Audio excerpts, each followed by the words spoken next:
D'où viennent les langues romanes officielles, géographiquement?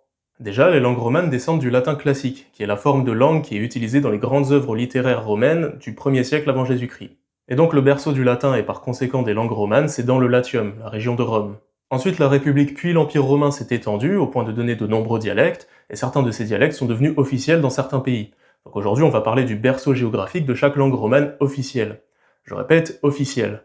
Commençons par le meilleur de tous, le français.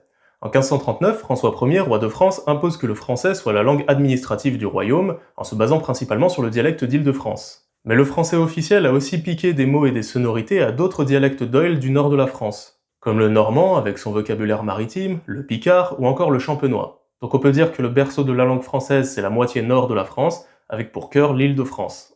L'italien. Il est principalement issu du toscan littéraire du XIVe siècle. C'est un dialecte qui a gagné un certain prestige de par son utilisation dans des grandes œuvres littéraires comme la Divine Comédie de Dante Alighieri. Lors de l'unification italienne en 1861, presque aucun Italien ne connaît le toscan littéraire. Et donc, pour faire nation, on a décidé que ce toscan serait la langue commune de tout le pays. Toutefois, comme c'est le cas du français, l'italien a subi de nombreuses influences d'autres dialectes italiens. Et c'était déjà le cas bien avant l'unification italienne puisque le toscan littéraire était utilisé par les nobles des cours des différents royaumes d'Italie. En 1871, Rome est devenue la capitale de l'Italie, et donc l'italien standard a subi une très forte influence du dialecte de Rome, notamment au niveau de la prononciation.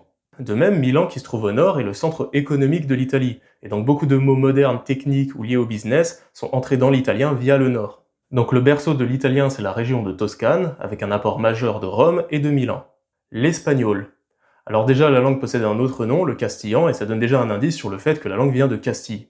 Au début, c'était un dialecte qui était utilisé dans une zone remplie de châteaux, d'où le nom de Castille, au nord de l'actuelle Espagne, donc vers la Cantabrie et Burgos. À ce moment-là, dans la majeure partie de la péninsule ibérique, on parle surtout l'arabe et le mozarabe, qui est une autre langue latine.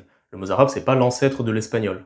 Au fil des siècles, la Castille s'est étendue vers le sud, jusqu'à la prise de Grenade en 1492 de Ridley Scott, en imposant le castillan dans presque toute la péninsule. Par la suite, c'est plutôt dans les villes de Tolède et Madrid que la langue s'est vraiment développée. Tolède pour le vocabulaire raffiné, et Madrid pour la prononciation. Donc le berceau de l'espagnol c'est l'actuelle Cantabrie et Burgos, avec un apport majeur de Madrid et Tolède. J'ai pas le temps, mon esprit glisse ailleurs, alors la prochaine fois on verra le portugais, le catalan et le roumain.